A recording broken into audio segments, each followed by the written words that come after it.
I can't remember which platform it was that you commented, Elisabeth, but you had mentioned there were people relatively high ranking within business and that sometimes disagree with you that globalization is ailing. It sounds to me, and it seems to me in your book, that there's lots of evidence that it is. So why is it that people disagree with you when you say that globalization may well be coming to a halt? I think the people who disagree with me are a few academics, and they measure trade flows and they say, well, look, the trade flows this year were great, and based on that, globalization is not in trouble. But of course, trade flows measure what has been, whereas what I'm saying is that people have lost faith in globalization. So we'll see less trade between certain countries.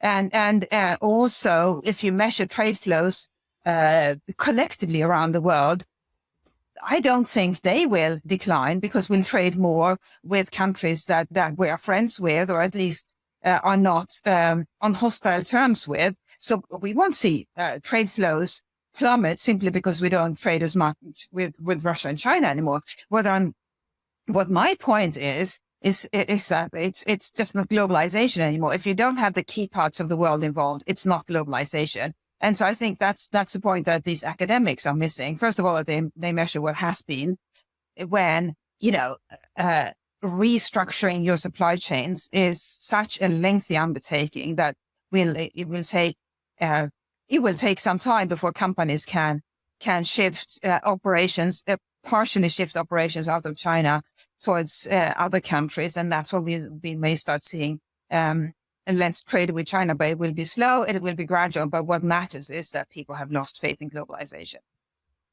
Okay. Well, I don't think I could disagree with that, judging by the mood music that you see, whether it's in polling data or whether it's within all of the evidence that you suggest, and you drop breadcrumbs throughout your Twitter feed saying, here's another example of it coming to an end in the way that we knew it. You have suggested that we're saying goodbye to globalization and that it might be a good thing that we are. Why is that?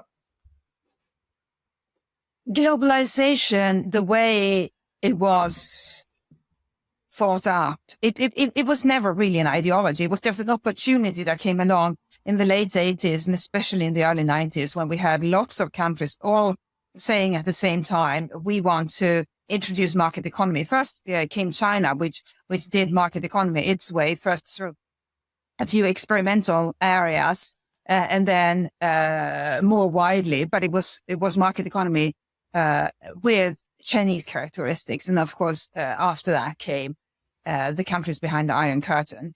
But because all that happened at the same time, and in addition to that, we also saw countries in Latin America open up. They had been protectionist, but they opened up. So all of a sudden, we sort of got globalization served on a platter, and we said, "Oh, that is fantastic." And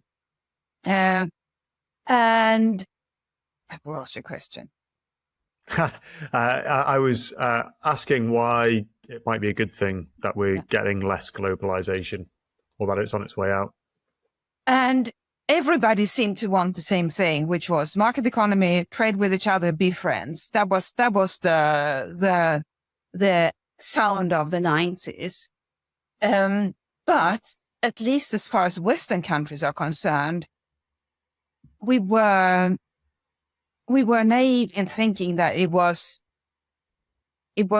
some sort of new era, and we thought that Russia and China wanted to become like us simply because they wanted market economies. No, they just wanted, as it has turned out, they just wanted higher living standards for their own citizens. It had nothing to do with them wanting to become like us, or at least with their leaders wanting their countries to become like us.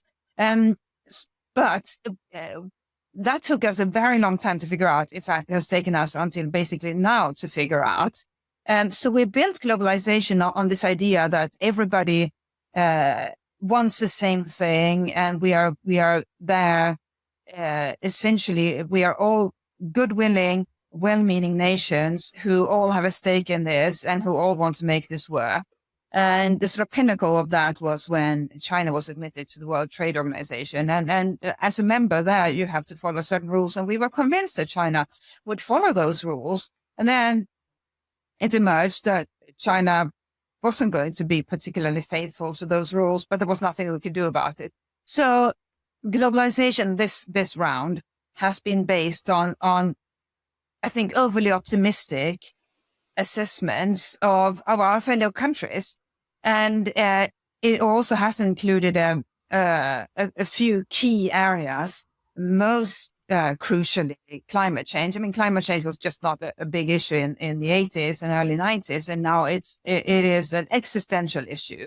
So it is a good thing that globalization is retreating, because it has this round had many flaws. Now we get to rethink what we think globalization should look like, and I think we come up with a new version that is less intense, less all-encompassing, but more realistic, and also includes climate change. And who knows what other existential issues may emerge in the next few years. But definitely climate change will have to be baked into the globalized economy when it reemerges as a globalized economy.